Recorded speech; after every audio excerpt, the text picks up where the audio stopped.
Hi friends, പത്ര സീരിയലിന്റെ latest എപ്പിസോഡിലെ Nandini കമലയുടെ വേദ വിക്രമിനെ അവിടെ എത്തിച്ച് ഉപദ്രവിക്കാനായിരുന്നു വാസവന്റെ കൂടെ കൂടിയത്. പക്ഷേ വിക്രമിന്റെ മിടുക്കൊണ്ട് അവന്റെ ദേഹത്തൊരു മണ്ണ് പോലും ഇടാൻ അവളെ കൊണ്ട് കഴിഞ്ഞില്ല. പാവം വിക്രം തനിക്ക് വേണ്ടിയാണല്ലോ ഇവളെ തട്ടിക്കൊണ്ട് വന്നതെന്ന് കരുതിയിട്ട് അവിടുന്ന് രക്ഷിച്ചു. എന്നിട്ട് 2-3 ദിവസം അവരുടെ കണ്ണിൽ പെടാതെ ഒളിച്ചു താമസിച്ച് ഇങ്ങോട്ട് പോന്നു. ഇതമ്മേ ഞാൻ പറയാൻ തുടങ്ങിയപ്പോ തന്നെ അവൾക്ക് കാര്യം മനസ്സിലായി. അതാ എനിക്ക് കഥ എഴുത്താ നല്ലതെന്നൊക്കെ അവള് പറഞ്ഞത്. ഇനിയിപ്പോ അമ്മ വേറൊരു കാര്യം ശ്രദ്ധിച്ചോ? ഈ വീട്ടിലേക്ക് വന്നു കയറിയപ്പോ അവൾക്ക് ആരായിരുന്നു സപ്പോർട്ട്? അമ്മയായിരുന്നല്ലോ അല്ലേ? അന്ന് അച്ഛനായിരുന്നു അവൾക്കെതിര്, ശരിയല്ലേ? കമല എങ്ങനെ തലയാട്ടും. അങ്ങനെ അമ്മയുടെ അനുവാദത്തോടെ ഇവിടെ കൂടി. നമ്മൾ പോലും അറിയാതെ അവൾ അച്ഛന്റെ മനസ്സ് കീഴടക്കി. വീട്ടിൽ വന്നു കയറാൻ അമ്മയുടെ സപ്പോർട്ടും ലക്ഷ്യം നേടാൻ അച്ഛന്റെ സപ്പോർട്ടും അവൾക്ക് വേണം. അതവൾ തന്ത്രപൂർവ്വം നേടുകയാണെന്ന് ഇപ്പോഴെങ്കിലും അമ്മയ്ക്ക് മനസ്സിലായോ? ഇതൊക്കെ കേട്ട് കമൽ ഇങ്ങനെ ഷോക്കായി നിൽക്കണേ. അമ്മ എന്തൊന്നും മിണ്ടാത്തെ? അല്പസമയം മിണ്ടാതെ നിന്നിട്ട് നന്ദിനി, എന്താ അമ്മേ? എന്റെ മകനെതിരെ വേദ സാക്ഷി പറയാണ് എന്ന് പറഞ്ഞു പോയപ്പോ എനിക്ക് വിഷമമുണ്ടായി എന്നുള്ളത് ശരിയാ. അതിന്റെ ഒരു പിണക്കം ഞാൻ അവളോട് കാണിക്കുകയും ചെയ്തിട്ടുണ്ട്. പക്ഷേ ആ വൃത്തികെട്ട MLA-യുമായി ചേർന്ന് എന്റെ മകൻ അപായപ്പെടുത്താൻ നോക്കിയെന്ന് പറഞ്ഞ് നീ എന്ത് കഥ ഉണ്ടാക്കാൻ നോക്കിയാലും അതൊന്നും വിശ്വസിക്കാൻ ഞാൻ തയ്യാറാവില്ല. നന്ദിനി ഞെട്ടിപ്പോവാണേ. പിന്നെ മാഷിനെ സ്വാധീനിക്കാൻ ഈ ജീവിതത്തിലെ സത്യത്തിനല്ലാതെ മറ്റൊന്നിനും സാധിക്കില്ല. അത് മറ്റാരെക്കാളും അറിയാവുന്നത് എനിക്കാണ്. നന്ദിനി ആകെ ചമ്മിപ്പോയി നിൽക്കണേ. നാണം കിട്ടുന്നുണ്ട്. അങ്ങനെ അതും പറഞ്ഞ് ചിരിച്ചുകൊണ്ട് കമല അവിടുന്ന് പോവാ. നന്ദിനി ഇങ്ങനെ നോക്കിയെന്ന് കൊഞ്ഞളം കുത്തണേ. അത് കേൾക്കുന്ന കമല തിരിഞ്ഞു നോക്കും. നന്ദിനി അതും പ്രതീക്ഷിച്ചില്ല. കമല കണ്ടു. നന്ദിനി വീണ്ടും ചമ്മും. മനുഷ്യന്റെ പ്രവൃത്തി മനസ്സിലാക്കാൻ പുറകിൽ കണ്ണു വേണമെന്നില്ല. അവരെപ്പോ എന്ത് ചെയ്യുന്നേ മനസ്സിലാക്കാൻ കഴിയും. നന്ദിനിക്ക് മനസ്സിലായല്ലോ അല്ലേ എന്ന് നോക്കുമ്പോ നന്ദിനി ചമ്മി തലയാട്ടാ. അങ്ങനെ കമലമ്മ അവിടുന്ന് പോവാ. ഞാൻ എവിടെ പരിപാടി അവതരിപ്പിച്ചാലും കുഴപ്പമാണല്ലോ എന്റെ ദൈവമേ എന്ന് പറഞ്ഞിങ്ങനെ ചമ്മി നിൽക്കാണ് അവിടെ. ശേഷം പിന്നീട് കാണിക്കുന്നത് വേദയുടെ വീട്ടിലെ വേദയുടെ അച്ഛനോട് ശ്രീകാന്ത് പറയും, അച്ഛൻ കാണിച്ചത് വിഡിത്തരായി പോയെന്നേ ഞാൻ പറയും. ചില സമയത്ത് അച്ഛൻ പെരുമാറുന്നത് കുട്ടികളെ പോലെയാണ്. ശങ്കരൻ പറയും, കോടതിയിൽ നിന്ന് വരുന്ന വഴി എനിക്ക് അവിടെ ഒന്ന് കയറണമെന്ന് തോന്നി. അയാളാണ് വേദയുടെയും വിക്രമിന്റെയും അബ്സ്കോണ്ടിങ്ങിന് പിന്നിലെന്ന് സംശയിച്ചപ്പോ ശ്രീകാന്ത് പറയും, എന്നിട്ടെന്താ വെറുതെ പോയി തലവെച്ച് കൊടുത്തില്ലേ? അതിനിടയിലെ അവനും അവളും കറക്കം ചുറ്റി ഇങ്ങ് വരികയും ചെയ്തു. ആ വീട്ടില് ക്യാമറ ഉണ്ടെങ്കിലോ അച്ഛൻ ചെന്നതും സംസാരിച്ചതൊക്കെ റെക്കോർഡായിട്ടുണ്ടാവില്ലേ? ആ സമയത്ത് അതൊന്നും ആലോചിക്കാൻ തോന്നിയില്ല. എന്റെ അച്ഛാ, അയാൾ അതൊരു തെളിവായിട്ട് ഉപയോഗിച്ചാലോ? അച്ഛന്റെ ജോലി വരെ അത് ബാധിക്കില്ലേ? കേസിൽ തോൽപ്പിച്ച വാദിയുടെ അടുത്തേക്ക് ജില്ലാ ജഡ്ജി ചെന്നത് എന്തിനാണെന്ന് ചോദിച്ചാൽ അത്തരം കാര്യങ്ങളില് എനിക്ക് ഭയമില്ല ശ്രീകാന്ത്. ഏറി വന്ന രാജിവെക്കേണ്ടി വരും, അത്രയല്ലേ ഉള്ളൂ. പക്ഷെ വാസവൻ നമ്മൾ വിചാരിച്ചതിനേക്കാളും വലിയ പുള്ളിയ. അയാളെ കുറിച്ച് ഞാൻ ചില കാര്യങ്ങൾ അന്വേഷിച്ചു. ആഴത്തിൽ വല വീശേണ്ട ഐറ്റ അത്ര എളുപ്പവും ചൂണ്ടയിൽ കുരുങ്ങില്ല. തട്ടിക്കൊണ്ടു പോകാൻ ശ്രമിച്ചതിനും അപമാനിക്കാനും ശ്രമിച്ചതിനെതിരെ വേദയോട് വാസവനെതിരെ കേസിന് പോകാൻ പറയണം. ശ്രീകാന്ത് പറയും, അവൾ അനുസരിക്കുന്ന അച്ഛന് തോന്നുന്നുണ്ടോ? എന്തുകൊണ്ട് അനുസരിച്ചൂടാ? എടാ, നമ്മളും അവളും തമ്മിൽ ഒരുപാട് തർക്കം ഉണ്ടായിരിക്കും. പക്ഷേ മറ്റൊരാൾ ഗുണ്ടകളെ വെച്ച് അവളെ കടത്തിക്കൊണ്ടുപോയത് അറിഞ്ഞിട്ട് നമ്മൾ വെറുതെ ഇരിക്കണോ? മാത്രമല്ല, ഞാൻ അറിഞ്ഞിടത്തോളം മാഷിന്റെ വീടിന്റെ ജപ്തിക്ക് പിന്നെ ആ വാസവന് പങ്കുണ്ട്. ശങ്കരൻ ചോദിക്കും, അതുകൊണ്ട് ആ പണം അടച്ച് മാഷിനെ ജപ്തിന്ന് രക്ഷിക്കണോ അച്ഛനെ? അയാൾ ആ വീട് ജപ്തി ചെയ്യേ എന്താന്ന് വെച്ചാ ചെയ്യട്ടെ. അത് വേദകാരണമല്ലല്ലോ. വാസവനെ സംബന്ധിച്ചോളം വിക്രമാണ് അയാളുടെ ശത്രു. അവനാണ് അയാളുടെ മകനെ കൊല്ലാറാക്കിയത്. അവനെയാ അച്ഛനും ദർശനും കൂടെ ചേർന്ന് കുറ്റവിമുക്തനാക്കിയത്. ശങ്കരൻ ചോദിക്കും, അയാളുടെ മകൻ ചെയ്ത കുറ്റം എന്താണെന്ന് അറിയാമോ നിനക്ക്? ശ്രീകാന്ത് പറയും, അറിയാം. പക്ഷേ ആ കുട്ടിയുടെ അച്ഛനെ നിയമത്തിന്റെ വഴി സ്വീകരിക്കായിരുന്നോ? അല്ലാതെ ഗുണ്ടയുടെ സഹായം തേടല്ല വേണ്ടിയിരുന്നത്. അങ്ങനെ ഒരു ഗുണ്ടയെ പുറത്തിറങ്ങാൻ അനുവദിച്ചപ്പോ അച്ഛനും നിയമത്തിനെതിരല്ലേ ചെയ്തത്?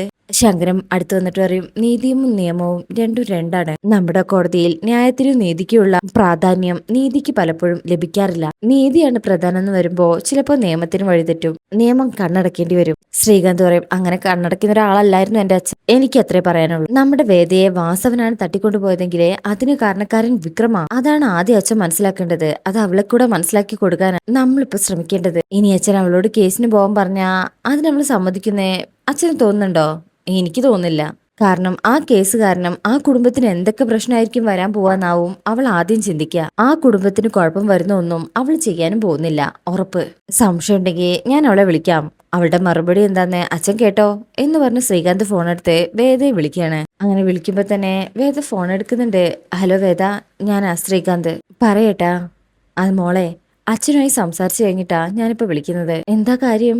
ശ്രീകാന്ത് പറയും, മോളെ, ഇത്രയും വലിയൊരു ഇഷ്യൂ ഉണ്ടായിട്ടും എന്താണ് കാര്യന്നോ? നീ ഉടനെ പോലീസ് സ്റ്റേഷനിലേക്ക് വരണം. അത് കേൾക്കുന്ന വേദന ഞെട്ടുന്നുണ്ട്. എന്തിന്? വേദ, MLA വാസവൻ തട്ടിക്കൊണ്ടുപോയെന്ന് പറഞ്ഞ് ഇപ്പൊ തന്നെ കേസ് ഫയൽ ചെയ്യണം എന്ന് ശ്രീകാന്ത് പറയുമ്പോ, ശ്രീയേട്ടാ അത് വേദ, നിന്നെപ്പോലെ ബോൾഡ് ആയിട്ടുള്ള ഒരു പെൺകുട്ടി അതിന് തയ്യാറായില്ലെങ്കിൽ പിന്നെ അതിന് വേറെ ആര് തയ്യാറാവാനാ? ശരിയാ ശ്രീയേട്ടാ, ഞാനും അത് ആദ്യം ആലോചിച്ചതാ. പക്ഷേ ശ്രീകാന്ത് വയ്ക്കും. എന്താണ് പക്ഷേ? ശ്രീയേട്ടന് അറിയാലോ, ഇവിടെ ഒരുപാട് കാര്യങ്ങൾ തകരാറില്ല. ആ വാസവൻ ഈ വീട് ഇടിച്ചു പൊളിക്കുന്നൊക്കെ ഭീഷണിപ്പെടുത്തിയിട്ടുണ്ട്. ഇപ്പോഴത്തെ അവസ്ഥയില് ഞാനൊരു കേസ് കൂടി അയാൾക്കെതിരെ ഫയൽ ചെയ്താൽ, ശ്രീകാന്ത് പറയും, ഇപ്പോഴല്ലേ വേദ അതിനുള്ള അവസരം. എല്ലാം കൂടെ ചേർത്ത് അയാൾക്കെതിരെ കേസ് ഫയൽ ചെയ്താൽ പിന്നെ അയാൾക്ക് അനങ്ങാൻ കൂടി കഴിയില്ല. ശരിയായിരിക്കും, പക്ഷേ അയാൾക്ക് ഈ വീട്ടിലുള്ളവരെ എന്തും ചെയ്യാൻ കഴിയും. എന്നിട്ട് വിക്രമിനോടുള്ള ആരുടെയെങ്കിലും പകയാണെന്ന് വരുത്തി തീർക്കാൻ പറ്റും. അതുകൊണ്ട് കുറച്ചു ദിവസം ഒന്നിനും പോവാതെ സമീപനം പാലിക്കുന്നതാണ് നല്ലതെന്ന് എനിക്ക് തോന്നുന്നു. കേസ് അത് കഴിഞ്ഞിട്ട് പോവാലോ. വേദ, ശ്രീയേട്ടാ ഞാൻ പിന്നെ വിളിക്കാം എന്ന് പറഞ്ഞ് വേദ കോള് കട്ട് ചെയ്യണേ. കോള് കട്ട് ചെയ്ത് കഴിഞ്ഞാല് ശ്രീകാന്ത് പറയും, കേട്ടില്ല അച്ഛാ, ഇതാണ് അവളുടെ സ്റ്റാൻഡ്.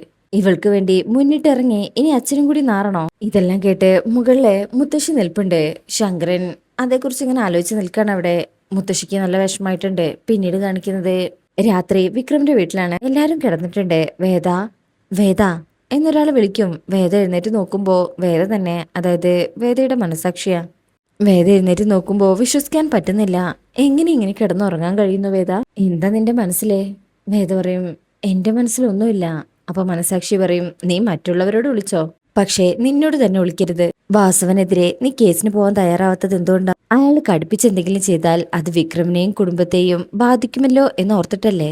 അപ്പോ വിക്രത്തോടും കുടുംബത്തോടും നിനക്ക് വിരോധമൊന്നുമില്ല. ഇത്രയും കാലം എന്നെ സപ്പോർട്ട് ചെയ്തവരോട് ഞാനെന്തിനു വിരോധം കാണിക്കണം? അപ്പോ ഇത്രയും കാലം വളർത്തി വലുതാക്കിയ നിന്റെ കുടുംബത്തോട് നീ എന്തിനാ വിരോധം കാണിക്കുന്നത്? വേദ പറയും, എനിക്ക് അവരോടും വിരോധമില്ല. ഞാൻ എന്റെ തീരുമാനത്തിൽ ഉറച്ചു നിൽക്കുന്നു മാത്രം.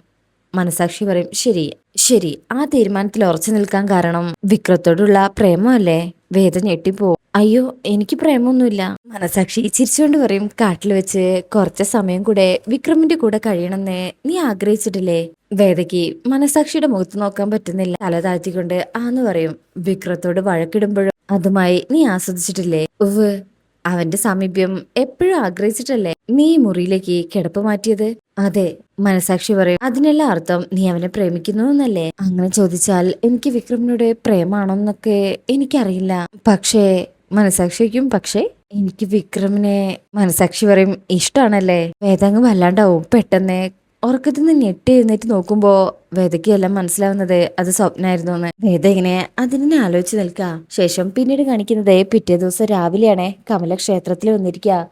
തൊഴുതു തിരിയുമ്പോഴായിരിക്കും പത്മത്തെ കാണുന്നത്. വരൂ, അകത്തേക്ക് കയറുന്നത് ഞാൻ കണ്ടിരുന്നോ? തൊഴുതു വരട്ടെ എന്ന് കരുതി ഞാൻ വെയിറ്റ് ചെയ്തതാ. അടുത്തേക്ക് വരൂ, എനിക്ക് കുറച്ച് കാര്യങ്ങൾ സംസാരിക്കാനുണ്ട്. ഇത് കേൾക്കുമ്പോ കമല ആകെ ഞെട്ടും. ചിരിക്കുന്നൊന്നുമില്ല. അതും പറഞ്ഞ് പത്മ അവിടുന്ന് പോകൂ, വരൂ എന്ന് പറഞ്ഞിട്ട് അങ്ങനെ കമലയും ചെല്ലാണേ. പത്മം പറയും, ഞാൻ പറയുന്നത് കമല ശ്രദ്ധിച്ചു കേൾക്കണം. ഇതൊന്നും അല്ലാതെ മറ്റൊരു മാർഗം എന്റെ മുന്നിലില്ല. അതുകൊണ്ട് കമലയോടെ ഞാൻ നിർബന്ധമായി കാണണമെന്ന് ഫോണിൽ പറഞ്ഞത്. പത്മം പറഞ്ഞോളൂ. പത്മം പറയും, എന്റെ വേദമോളെ വിക്രത്തിന്റെ കൂടെ ജീവിക്കാൻ തുടങ്ങിയപ്പോൾ ഏറ്റവും കൂടുതൽ അവളെ സപ്പോർട്ട് ചെയ്തത് ഞാനാ. കമല പറയും, അതെനിക്കറിയാം. പത്മം പറയണേ, ദൈവമാണ് അത് തെരഞ്ഞെടുത്തത് എന്നായിരുന്നു അമ്മയെ പോലെ എന്റെയും വിശ്വാസം. എന്നാൽ ദൈവഹിതം മനുഷ്യർക്ക് മനസ്സിലാക്കി കാലതാമസപ്പെടുന്ന എനിക്കിപ്പോഴാ മനസ്സിലായത്. കമലയുടെ ഉള്ളിലൊരു ഞെട്ടലുണ്ട്. പത്മ എന്താ ഉദ്ദേശിക്കുന്നത്? വേദയും വിക്രമിനെയും ദൈവം കൂട്ടിച്ചേർത്തവരല്ല. കമല കമല അങ്ങ് ഷോക്കായി പോവും. അങ്ങനെ ആയിരുന്നെങ്കിൽ അവൾ ഇത്രയധികം കഷ്ടതയിലൂടെ കടന്നു പോവായിരുന്നോ? കമല പറയും, പത്മം ഇപ്പൊ ഒരു പ്രശ്നം ഉണ്ടായെന്നുള്ളത് ശരി. അത് പക്ഷേ, പത്മം പറയും, എനിക്കെല്ലാം മനസ്സിലായി കമല. വേദ വിക്രമിനെതിരെ സാക്ഷി പറയാൻ തീരുമാനിച്ചപ്പോ അതായിരുന്ന പക്ഷമായിരുന്നോ എനിക്കും അവളുടെ മുത്തശ്ശി. ആ കാര്യത്തിൽ കമലയ്ക്ക് ഇത്തിരി വിഷമമുണ്ടായെന്ന് എനിക്കറിയാം. കമലയുടെ മനസ്സിൽ അവളോടൊരു അകൽച്ച വരരുതെന്ന് ഞാൻ ഈശ്വരനോട് പ്രാർത്ഥിച്ചിട്ടുണ്ട്. കമല പറയും, ഒരിക്കലും ഉണ്ടായിട്ടില്ല. വിഷമം തോന്നിയിട്ടുണ്ട്, അത് സത്യ. പക്ഷെ ഒരിക്കലും ദേഷ്യം തോന്നിയിട്ടില്ല. മിണ്ടാതിരുന്നിട്ടുണ്ട്, പക്ഷെ മനസ്സിൽ അകൽച്ച സൂക്ഷിച്ചിട്ടില്ല. പത്മം പറയും, എന്നാ ഇനി മുതൽ സൂക്ഷിക്കണം. കമല അങ്ങ് ഞെട്ടിപ്പോവും. ഇനി മുതൽ അവളോട് അകൽച്ചയും ദേഷ്യവും ഒക്കെ കാണിക്കണം. ഞാനിനി പറയാൻ പോകുന്നത് കേൾക്കുമ്പോ കമലയ്ക്ക് വിഷമം ഉണ്ടാകും. എന്നാ അതാണ് ശരിയെന്ന് ഒന്ന് ആലോചിച്ചാൽ കമലയ്ക്ക് ബോധ്യപ്പെടും. ഇത്രയും കാലം നമ്മളൊക്കെ വിചാരിച്ചത് വിക്രമിന്റെ സ്വഭാവം മാറും, വേദ അത് മാറ്റിയെടുക്കുന്നല്ല. എന്നാ അവൾക്കതിന് കഴിയില്ലെന്ന് ഞങ്ങൾക്ക് ബോധ്യമായി കമല. കമലയുടെ മകൻ എല്ലാ കാലത്തും വെട്ടും കുത്തും ബഹളവുമായിട്ട് നടക്കുകയുള്ളൂ. പെട്ടെന്ന് കമലയുടെ മുഖത്ത് വല്ലാത്ത സങ്കടം വരുമ്പോ പത്മം പറയും, ഞാൻ കമലയെ സങ്കടപ്പെടുത്താൻ പറഞ്ഞതല്ല. പക്ഷെ അതിനെ ആര് വിചാരിച്ചാലും മാറ്റാൻ കഴിയില്ല. ആലയെ കഴിയുന്ന മുയലിനെ പോലെ പേടിച്ച് ജീവിക്കേണ്ട അവസ്ഥയാ എന്റെ വേദമോൾക്ക്. ഇനിയും അവൾ അങ്ങനെ കഴിയണം കമലെ. ഇതിപ്പോ കല്യാണത്തിന് ശേഷം തന്നെ എത്ര തവണയായി അവൻ പോലീസ് സ്റ്റേഷനിലും കോടതിയിലും കയറുന്നു. കമല പറയും അത് മിക്കതും അവളുടെ ചേട്ടനും അച്ഛനും കൂടെ ചെയ്തതല്ലേ. പത്മം പറയും അതെ സമ്മതിക്കുന്നു. അതിനോടൊക്കെയുള്ള ഞങ്ങളുടെ എതിർപ്പ് കൊണ്ടും കലഹം കൊണ്ടാണല്ലോ എല്ലാം മറന്ന് നമ്മളെല്ലാവരും ഒരുപോലെ ഒന്നിച്ച് ജീവിക്കാൻ തീരുമാനിച്ചത്. ഞങ്ങൾ അങ്ങോട്ടും മാഷിന്റെ വീട്ടിൽ നിന്ന് എല്ലാവരും കൂടെ ഞങ്ങളുടെ വീട്ടിലേക്ക് വന്നതല്ലേ. എന്നിട്ടെങ്കിലും അവന്റെ സ്വഭാവത്തില് മാറ്റം വരേണ്ടതല്ലേ. അതുണ്ടായോ കമലെ? ഇപ്പൊ അവൻ ചെയ്യുന്നതിനെല്ലാം ഞങ്ങളുടെ വേദമോളും കൂടെ അനുഭവിക്കാൻ തുടങ്ങിയില്ലേ. അതുകൊണ്ട് ഇനി അത് വേണ്ട. ആ വാസവന്റെ ആൾക്കാരെ പിടിച്ചോണ്ട് പോയി എന്തെങ്കിലും ചെയ്തിരുന്നെങ്കിൽ ഞങ്ങൾക്ക് ഞങ്ങളുടെ മോളില്ലാണ്ടാവായിരുന്നില്ലേ. ഈശ്വര എന്നിങ്ങനെ മനസ്സിൽ പറയണ കമല വിക്രമൻ ഒരിക്കലും ഒരു നല്ല ഭർത്താവാക്കാൻ കഴിയില്ല. അവൻ കാരണം ഇപ്പൊ വീട് വരെ നഷ്ടമാറായില്ലേ. ആ വാസവന്റെ ആൾക്കാരെ ഇനിയും വെറുതെ ഇരിക്കുന്നേ ഞങ്ങക്ക് തോന്നുന്നില്ല. അവര് കാരണം ഇനി ഞങ്ങളുടെ മക്കളുടെ ജീവൻ കൂടി നഷ്ടമാവാൻ പാടില്ല. അവരിൽ നിന്ന് രക്ഷിക്കാൻ വിക്രമൻ എല്ലായ്പ്പോഴും കഴിഞ്ഞെന്നും വരില്ല. അതുകൊണ്ട് ഇനി അവൾ അവിടെ നിൽക്കണ്ട. കമല ഷോക്കായി പോവും. കണ്ണ് കലകുന്നുണ്ട്. ശരി പത്മം, എനിക്കൊരു എതിർപ്പുമില്ല. നിങ്ങൾ വന്ന് വേദയെ വിളിച്ചോണ്ട് പോയിക്കോളൂ. പത്മം പറയും ഞങ്ങൾ വിളിച്ചാ അവൾ വരുന്ന ഉറപ്പുണ്ടെങ്കിൽ ഞാനിതൊക്കെ കമലയോട് പറയായിരുന്നോ. അത് സാധിച്ചു തരേണ്ടത് കമലയാണ്. കമല ഞെട്ടും. ഞാനോ? പത്മം അടുത്തേക്ക് ചെന്ന് കമലയുടെ കൈ പിടിച്ചിട്ട് പറയും അതെ കമല തന്നെയാ. അവൾക്ക് ആ വീട്ടിലുള്ള ബലം. കമല ഇറങ്ങി പോവാൻ പറഞ്ഞ അവള് പോവും. കമല ഇതൊക്കെ കേട്ട് ഷോക്കാവുന്നുണ്ട്. ഒന്ന് ആലോചിച്ചിട്ട് പറയും ഇല്ല പത്മം, ഞാൻ അങ്ങനെ പറയില്ല. പത്മം പറയും അവസാനം അവളുടെ ജീവനില്ലാത്ത ശരീരം ഞങ്ങളുടെ മുന്നിലേക്ക് വെച്ച് എനിക്കതിന് കഴിഞ്ഞില്ലല്ലോ പത്മം എന്ന് പറഞ്ഞ് കരഞ്ഞു വിളിക്കുന്നതിനേക്കാളും ഭേദം ഇതല്ലേ കമല. ഒരമ്മയുടെ അപേക്ഷയായിട്ട് ഇതിനെ കണ്ടൂടെ എന്ന് കരഞ്ഞു പറയുമ്പോ കമല അങ്ങ് എന്തു പറയണമെന്നറിയാതെ വല്ലാതെ ധർമ്മസങ്കടത്തിലായി നിൽക്കുക. ഒരു അമ്പലത്തിന്റെ മുന്നിൽ നിന്നാ എന്റെ മകൾ വിക്രമിന്റെ കൂടെ ജീവിക്കേണ്ടതെന്ന് ഞാൻ തീരുമാനിച്ചത്. അതുപോലൊരു അമ്പലത്തിന്റെ മുന്നിൽ വെച്ച് തന്നെ ഞാൻ ആവശ്യപ്പെട്ടു അവളെ അവനിൽ നിന്നും അടർത്തി തരണം കമല എന്ന് പറഞ്ഞ പത്മം കൈകൂപ്പി കരഞ്ഞുകൊണ്ട് പറയുമ്പോ കമലയ്ക്ക് വല്ലാത്ത സങ്കടാവും. കമല മനസ്സുകൊണ്ട് അതിന് തയ്യാറാവണേ. അതിനുശേഷം പിന്നീട് കാണിക്കുന്നത് വേദ ബ്രേക്ക്ഫാസ്റ്റ് കഴിക്കാൻ വന്നിരിക്കണേ. ഭക്ഷണം എടുത്ത് പോകാൻ തുടങ്ങുമ്പോ നന്ദിനി അങ്ങോട്ട് വരും. ഇത്രയും വലിയ സൂത്രധാരിയാണ് നീ എന്ന് ഞാൻ കരുതിയില്ല കേട്ടോ. ആദ്യം അമ്മയെ വളച്ച വശത്താക്കി. അമ്മ ഇത്തിരി ഇഷ്ടക്കേട് കാണിക്കാൻ തുടങ്ങിയപ്പോ അച്ഛനെ കുപ്പിയിലാക്കി. ഇതൊക്കെ എങ്ങനെ സാധിക്കുന്നേ എനിക്കൂടെ ഒന്ന് പറഞ്ഞതാ മോളെ. വേദ ഫുഡ് അവിടെ വയ്ക്കും. പറഞ്ഞു തന്നിട്ടും കാര്യമില്ല നന്ദിനി എടുത്തി. നന്ദിനിക്കും അതെന്താ? വേദ പറയും തലയിലെ ആൾ താമസം വേണം. അതില്ലാത്തവരോട് എന്ത് പറഞ്ഞിട്ട് ഒരു കാര്യമില്ല. നന്ദിനി പറയും ഹോ എന്റെ തലയിലെ ഞാൻ മാത്രം താമസിച്ചാൽ മതി. ഒരുപാട് പേരെ വാടകയ്ക്ക് താമസിക്കാൻ കയറി വിളിച്ചാലേ സ്വസ്ഥമായി വീട്ടിലിരിക്കാൻ പറ്റില്ല. നിന്നെ പോലെ ഗുണ്ടകളുടെ കൂടെ കഴിയേണ്ടി വരും. വേദ പറയും ആ അത് ശരിയാ. ഏത് ദുർഘടത്തിൽ നിന്നും എനിക്കൊരു പോറൽ പോലും ഏൽക്കാതെ എന്നെ തിരിച്ചു കൊണ്ടുവരാൻ എനിക്ക് വിക്രം ഉള്ളതുപോലെ നന്ദിനി അടുത്തേക്ക് ആരും ഇല്ലല്ലോ. അപ്പോ അത് തന്നെയാ നല്ലത്. അത് നന്ദിനിക്ക് ഇഷ്ടപ്പെടുന്നില്ല. എടിയടി നീ എന്റെ വിനയേട്ടനെ പരിഹസിക്കണ്ട കേട്ടല്ലോ. വേദ പറയും ഞാൻ പരിഹസിച്ചതൊന്നുമല്ല. നന്ദിനി അടുത്ത് ഇക്കാര്യത്തിൽ കൂട്ടി വാങ്ങിച്ചു കൂട്ടുന്നതാ. നന്ദിനിക്ക് ഞാൻ എന്തോ ചെയ്തെന്നാ? വേദ പറയും ഞാൻ ഗുണ്ടകളുടെ കൂടെ കഴിഞ്ഞു എന്തിനാ പറഞ്ഞത്? അതുകൊണ്ട് ഉദ്ദേശിക്കുന്ന അർത്ഥം എന്താ? നന്ദിനിയടുത്ത് എന്നോട് ഇങ്ങനെയൊക്കെ സംസാരിച്ചു എന്ന് അച്ഛൻ അറിഞ്ഞ എന്താ ഉണ്ടാവാന്ന് അറിഞ്ഞോ? നന്ദിനി പേടിക്കും. അയ്യോ കുട്ടി അങ്ങനെയാണോ ഉദ്ദേശിച്ചത്? ഞാൻ ആ അർത്ഥത്തിൽ പറഞ്ഞതല്ല. വേദ പറയും ഏതർത്ഥത്തിൽ പറഞ്ഞാലും കേൾക്കുന്നവർക്കൊക്കെ അത് മനസ്സിലാകും. നന്ദിനി ആകെ ചമ്മും. എന്റെ നാവിന്റെ കുഴപ്പ ഉദ്ദേശിക്കുന്നതല്ല പുറത്തു വരുന്നത്. വേദ പറയും അത് നിശ്ചയമുള്ളവരെ വാ തുറന്നൊന്നും പറയാതിരിക്കണം. എന്നെ ഇവിടുന്ന് പുറത്താക്കാൻ നന്ദിനിയടുത്ത് കഷ്ടപ്പെട്ട് ശ്രമിക്കുന്നുണ്ടെന്ന് എനിക്കറിയാം. നന്ദിനിക്കും ഞാനോ? വേദ പറയും അതേന്നെ ഞാനും വാസവനും പ്ലാൻ ചെയ്തിട്ടാണ് വിക്രമിനെ ആക്രമിക്കാൻ ശ്രമിക്കുന്നതെന്ന് നന്ദിനിയടുത്ത് വരുത്തി തീർക്കാൻ ശ്രമിക്കുന്നുണ്ടെന്നൊക്കെ എനിക്കറിയാം. എന്നാ ഒന്ന് മനസ്സിലാക്കിക്കോ, വിക്രമിനെ ഇനി എന്നിൽ നിന്ന് പിരിക്കാൻ ആര് വിചാരിച്ചാലും സാധിക്കില്ല.